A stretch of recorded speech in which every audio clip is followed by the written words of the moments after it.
When Eric caught his wife kissing another man in a viral club video, he didn't yell, didn't beg, he got smarter.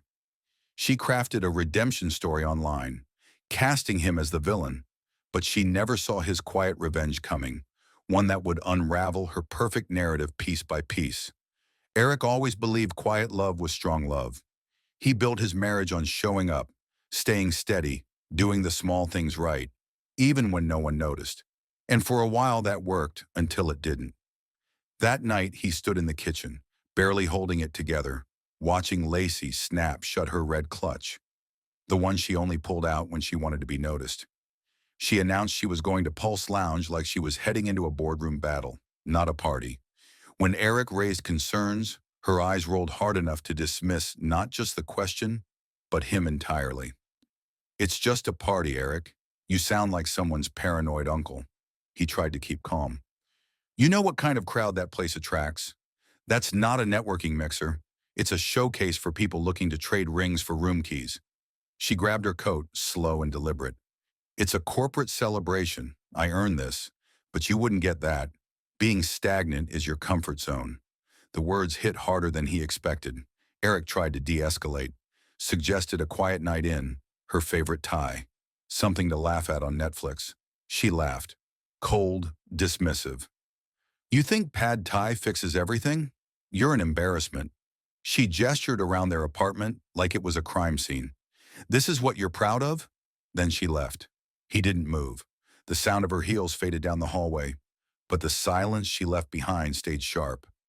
Eric looked down at the lemon slices he'd prepared for their water. He made her cucumber water. "Who does that?" He sat alone for a long time before his phone lit up. "Connor from work. Bar night, you in?" Normally he'd ignore it, but tonight he needed noise. Needed someone else's laugh to drown out Lacey's voice echoing in his head. The bar was nothing special. Sticky floors, cheap whiskey, but Connor was already drunk enough to pretend it was Vegas.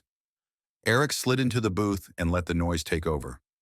Gossip, bad impressions, dumb jokes. He didn't really join in.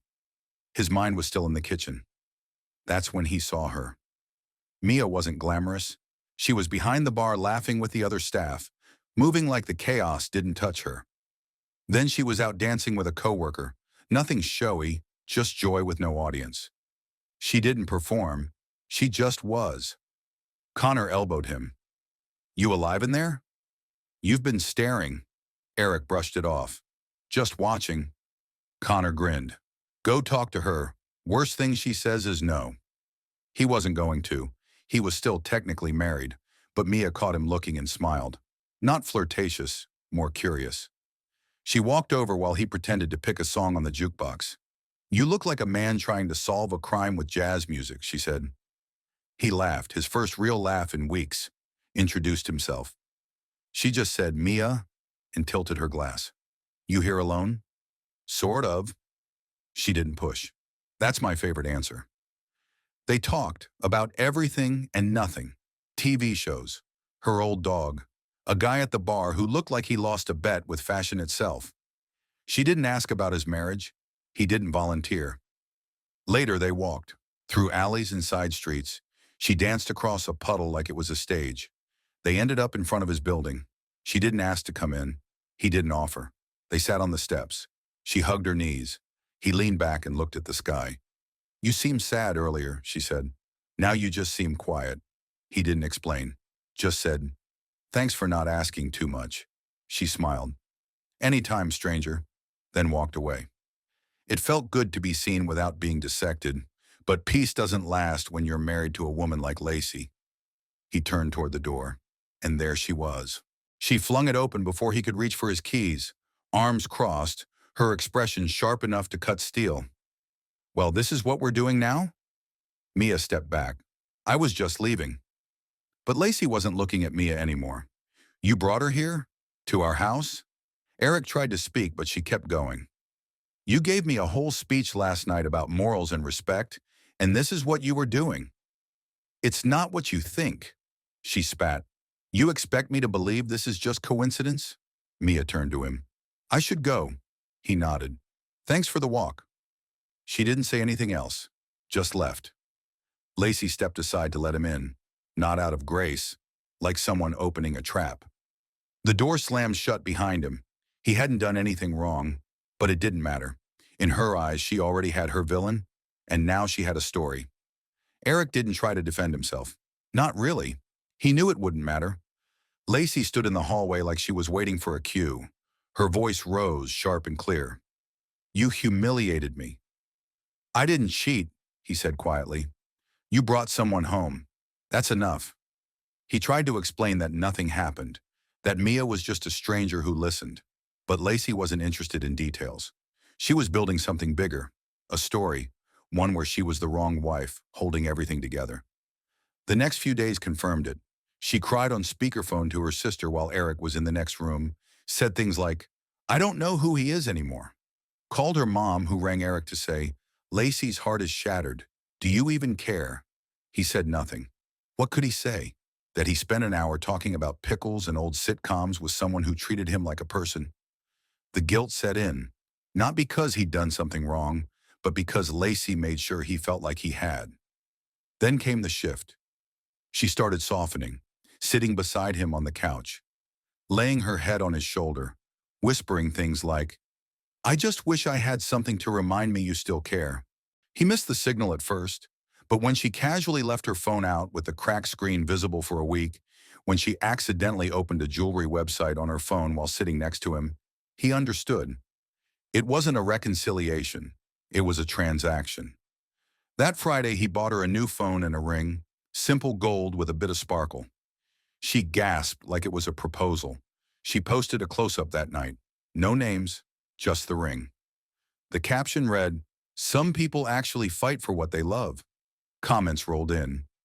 Hearts, prayers, applause. Eric sat across the room, watching her polish the screen on her new phone. That's when he realized she hadn't forgiven him. She'd branded him, turned their private wreck into content. But part of him still wanted to fix things, still believed they could come back from it. So he played the part. For a while, things felt better. Lacey made pancakes, laughed more, wore the ring daily, touched his arm when she passed by, asked about his day. It was all so normal he let himself believe it was real. One Tuesday night over dinner, she reached across the table, took his hand and said, "Let's get away this weekend, just us." He blinked. "You serious?" "Dead serious. No phones, no noise, just us." They packed light, drove into the mountains. The roads were familiar, places they hadn't visited since their first anniversary. They listened to old playlists, stopped for coffee at roadside diners, laughed at inside jokes that had almost been forgotten. At the cabin, they cooked simple meals, took long walks, skipped rocks in a creek. One night, as the wind howled through the trees, Lacey curled up beside him and whispered, "Let's start fresh. New jobs, maybe. Kids, even." They made a list together. Half dreams, half real goals. Fix the patio. Visit Maine. Take a cooking class. Rebuild. Eric nodded, not because he was sure, but because he wanted to believe. When they returned Sunday night, he felt something he hadn't felt in months. Peace. Maybe they had made it through. But peace has a way of fading when it's built on illusion. Lacey began spending more time on her phone. Not aimlessly, strategically. Her posts changed tone. He overheard her talking to friends, voice heavy with a practiced sadness. "We're rebuilding. You know, slowly. But we're trying." He didn't ask who she was talking to. He already knew. Then one evening, he caught her filming herself on the balcony. She spoke into the camera with a calm, solemn cadence. People ask if forgiveness is weakness, but real love survives betrayal. She posted it under a page with no name, no personal branding, just a muted gold logo, Heart Repair. The caption read, "Forgive, don't forget. We are not perfect, but we are possible." Eric said nothing, just watched. She never mentioned his name, never showed his face, but everyone could read between the lines. He was the husband who slipped. She was the woman who stayed. Every comment was another pat on the back. So brave. "Rooting for you, Queen." Redemption stories are my favorite. He started collecting the posts. Not to confront her, not yet, just to remind himself he wasn't crazy. She believed her own version. She believed the ring was his confession, that the weekend trip was a plea for forgiveness. She truly thought she had taken the high road. Meanwhile, Eric lived under a spotlight she controlled. Her friends looked at him with pity. Her cousin smiled too gently during dinner. No one ever said it out loud, but the script was obvious. Lacey is so strong, so loving, staying despite what he did. He hadn't betrayed her, but he was playing the role anyway. And she was directing the whole show. It started with a buzz on Eric's phone, a notification he wasn't expecting. "You've been tagged in a comment." He hadn't posted anything in weeks. Probably just an old meme resurfacing, he thought. He tapped it absent-mindedly. What popped up hit harder than any argument they'd ever had. A short video. Grainy. 12 seconds long. Posted by a local gossip page known for digging into nightlife drama, the caption read, "Pulse Lounge Drama. Who's the mystery man?" He watched, frozen. Lacey sat in a booth in the club's VIP section, drink in hand, inches from a man Eric didn't recognize. She laughed at something he said, leaned in, and kissed him. Not a quick peck. Not a misunderstanding. A full, deliberate kiss, one hand on the guy's shoulder, the other disappearing behind his neck. Her body language didn't read confusion. It read comfort. Eric stared at the screen, then replayed it. He knew that dress, the one she wore the night she walked out calling him an embarrassment. The same night she framed herself as a victim and turned him into the villain. The comments were piling up. Wasn't she the one rebuilding from betrayal? She said she forgave someone. Guess that worked both ways. Looks like someone's healing pretty publicly. His coworker pinged him on Slack. "Dude, is that your wife?" Eric closed the tab, went to the office bathroom, looked in the mirror and waited for the numbness to pass. But it didn't. Later that night, Lacey cooked like nothing happened. Set the table, poured the wine, even asked if he wanted to pick a movie. He let her play the part. Halfway through dinner, he placed his phone on the table. Unlocked, screen facing up. Paused on the video. She froze mid-bite. "What is this?" she asked, but her voice cracked before she finished the sentence. "Look closer." She did. Then the excuses began. "It's old. Someone's using it to hurt me. You don't know what goes on at those events." "You wore that dress the night we fought," he said quietly. Same couch, same background lighting, same night. Her face changed. Defensive gave way to indignant. "So what? Are you tracking me now?" Eric didn't flinch. "You told the world we were healing. You told me we were rebuilding." "I made a mistake," she snapped. "But I'm still here. I chose us." "No," Eric said. "You chose the camera. You built a narrative. Cast me as the problem so you could sell the solution." She reached for sympathy. "You don't know how hard it's been, how much pressure I'm under." He looked at her. "Then say that, but don't preach loyalty with another man's cologne still on your dress." Lacey sat back, speechless for the first time in weeks. "I didn't sleep with him," she whispered. Eric believed her. "That wasn't the point. I never said you did." "Then why are you doing this?" He paused. "Because I'm done carrying your version of the story." And with that, it all shifted. He didn't argue again. Didn't try to fix it. He just stopped playing along. That silence rattled her more than yelling ever could. While Lacey doubled down, more posts, more inspirational captions, Eric got to work.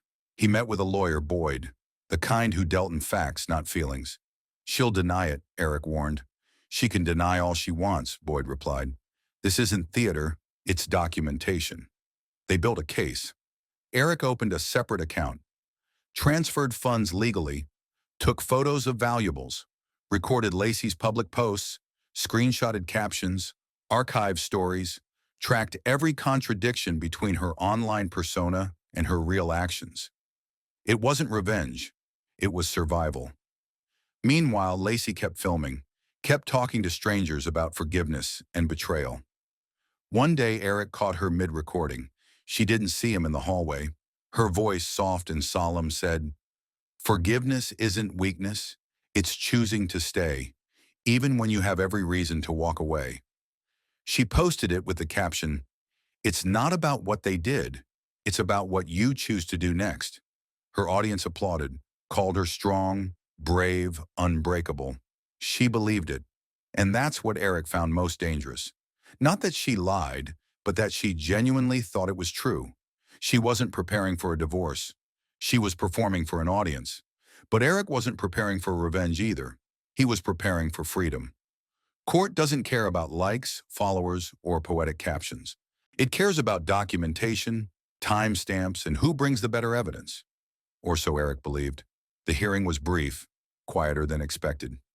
No shouting, no gasps, just names called, exhibits filed, and a judge flipping through papers like they were receipts. Lacey sat across the room with her lawyer. She looked calm, like someone who rehearsed her part. Her attorney led with emotional framing, spoke about betrayal, about hurt, about trust being broken in the sanctity of their home. Then came the doorbell footage, a short clip showing Mia and Eric on the front step. Talking, laughing. Mia leaning in slightly. No kiss, no physical contact. But close enough to raise questions. Lacey's lawyer used it well. She had just discovered the betrayal, he said gently. And when she came home, she saw another woman on the porch of the home she built. Imagine how that must feel. Eric almost spoke, but Boyd gave a small shake of his head. Let them talk, because the real evidence, the video from Pulse Lounge, was gone. Scrubbed clean, the gossip page that posted it shut down. The reposts vanished, no trace. Without it, everything was hearsay. Eric brought screenshots, stories, captions. Still, it wasn't enough. A recording of Lacey speaking vaguely about betrayal wasn't the same as footage of her in someone else's lap. Lacey's side said it was internet slander, fabricated content, someone targeting her brand. The judge looked unimpressed with both parties, but in the absence of clear, admissible proof of infidelity, the court leaned toward the emotional narrative, the one where Eric had a woman at the house and Lacey chose to stay and forgive. She got the house, most of the savings. The car stayed with Eric, barely. When the ruling came, Lacey didn't react, just nodded, gathered her documents, and walked out like she'd finished a meeting. Outside, Boyd asked, "You okay?" Eric nodded. "I'm fine." But he wasn't. It wasn't just the loss. It was how easily she'd rewritten the ending.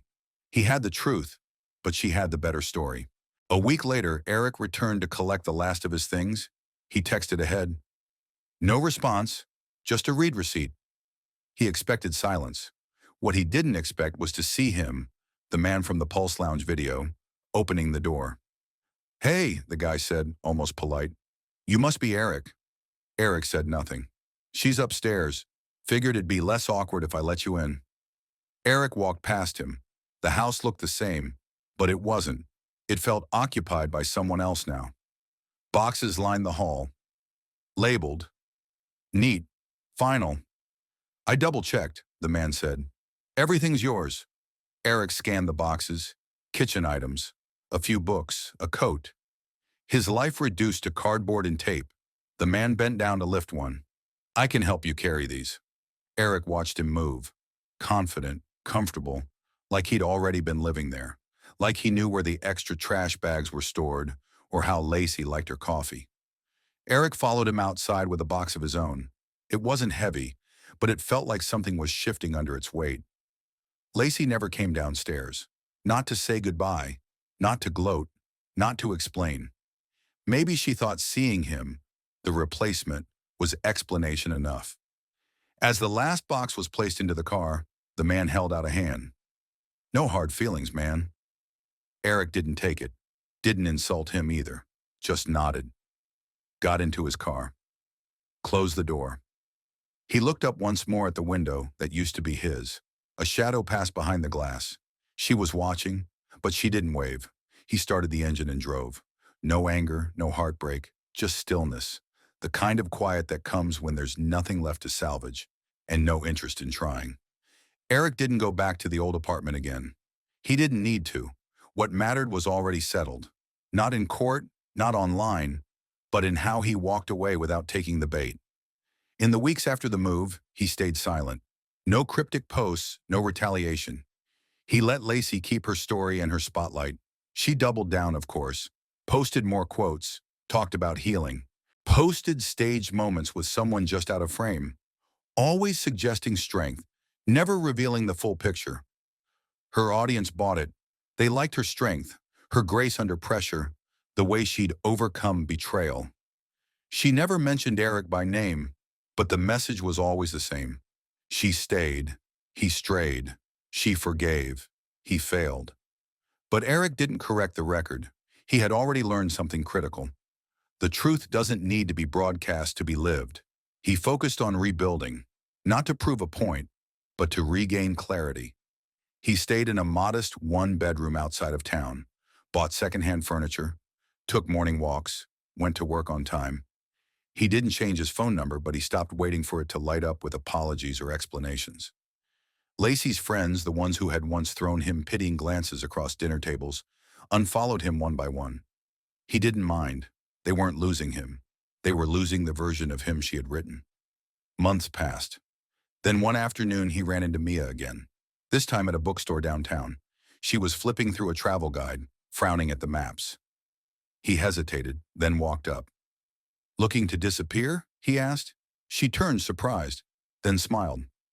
"No, just trying to go somewhere I haven't already been." They ended up getting coffee nearby, talked about books, about old jobs, about how strange it was to start over without anger. She didn't ask what had happened. He didn't explain. They didn't talk about Lacey. They didn't need to. Eric wasn't chasing a clean narrative anymore. He was building something that didn't need validation. No more followers, no more roles to play. He took things slowly, started journaling again, fixed an old bike he'd ignored for years. He got dinner with his sister more often, said yes to invitations he used to dodge. Went a full week without thinking about the courtroom, or the ring, or the glittering fiction she'd turned their marriage into. Eventually, he started sleeping through the night. One morning, he got an email from his lawyer. The final paperwork had processed, no more shared accounts, no lingering claims, no appeals. It was done. Eric stared at the confirmation for a long time, not because he doubted it, but because it was the first time in a year he felt ownership of his life again. Later that week, he took a solo trip to the coast. No social media, no announcement, just him, a rented cabin, and a notebook. He didn't write a tell-all. He wrote about things he wanted to try, places he wanted to go, what he wanted to feel more of, what he'd never accept again. He didn't write her name once. Back home, the noise around Lacey eventually quieted. She pivoted her brand, started talking less about heartbreak and more about empowerment. Her new content wasn't about healing, it was about leveling up. Eric didn't watch, but someone sent him a clip once. In it, she said, "Sometimes closure doesn't come with clarity, it comes with distance, and that's enough." He nodded when he heard it. She was right. In the end, Eric didn't win a courtroom battle or post a viral truth bomb. He didn't get justice in the public eye, but he got something better. He got out. He got perspective. He got peace. And peace, it turns out, doesn't trend, but it lasts.